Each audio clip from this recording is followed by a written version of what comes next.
Salamat. Grabe ka. Shoo! Makaano ba trip? Grabe yung si ate sana. Hindi na ako bumili doon.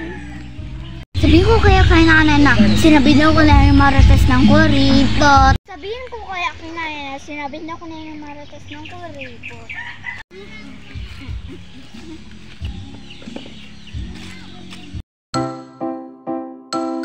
Nay, meron ako sasabihin sa'yo. Nandito ako. Bakit? Na, sinabi na ko na yung marites ng kuripot. Sino nagsabi sa'yo yan? Si Aling Marites po. Ay, nako. Babae na yun. Nakaka-high blood. Asan siya ngayon? Nandoon siyang tindahan. Tara, puntahan natin. Tara.